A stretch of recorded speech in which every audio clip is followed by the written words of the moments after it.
નમસ્કાર ખેડૂત મિત્રો, સૌ પ્રથમ તો આપ સૌને મારા રામ રામ મિત્રો. સ્વાગત છે તમારું અમારી યુટ્યુબ ચેનલમાં. આ વિડીયોના માધ્યમથી આપણે વાત કરવાના છીએ મિત્રો કે આંદામાન નિકોબારના ચોમાસાના આગમનની બાબતેની માહિતી તેમજ આજે ગુજરાતના કયા કયા વિસ્તારમાં વરસાદની સંભાવનાઓ રહે છે મિત્રો, તે વિશેની માહિતી આ વિડીયોમાં જાણીશું. અને તો વિડીયોને છેલ્લા સુધી જોતા રહેજો મિત્રો. જોવા વિનંતી છે મિત્રો, ખાસ કરીને આપણે ગઈકાલે જે આગાહી આપી હતી તે મુજબ વરસાદની ગતિવિધિ જોવા મળી હતી મિત્રો. આપણે ગઈકાલે કહ્યું હતું કે ગીર સોમનાથ, અમરેલી આજુબાજુના ભાગોમાં વહેલી શરૂઆત થશે. તો તે મુજબ વિસ્તારોમાં 12 વાગ્યાથી શરૂઆત થઈ હતી મિત્રો.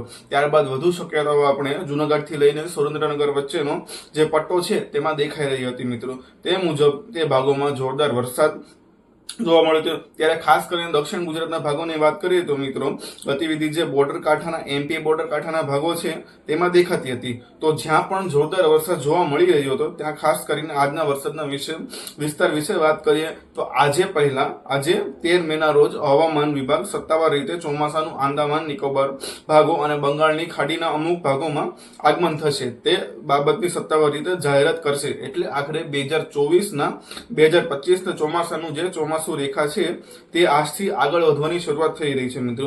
આગામી સપ્તાહની અંદર બંગાળની ખાડીના વધુ ભાગો છે, શ્રીલંકાના ભાગો છે, જેમ કે તેમાં પણ ચોમાસું બેસી જાય તે પ્રકારની શક્યતાઓ અત્યારે દેખાઈ રહી છે. કુમોરિન, માલદીવ સહિતના ભાગોમાં ચોમાસું બેસે તે પ્રકારના માહોલ દેખાઈ રહ્યા છે મિત્રો. અને ખાસ કરીને અત્યારે આંદામાન નિકોબારની જો વાત કરીએ તો ત્યાં ભાગોમાં દક્ષિણ પશ્ચિમી પવનો પણ શરૂ થઈ ગયા છે. મતલબ કે જે ચોમાસું પવનો સેટ થતા જોઈએ છે તે પવનો સેટ થઈ ગયા છે અને ચોમાસું બેસવા માટેના પરિબળો દેખાઈ રહ્યા છે. આજે હવામાન વિભાગ સત્તાવારી રીતે આંદામાન નિકોબાર ભાગમાં ચોમાસું બેસવાની જાહેરાત કરશે.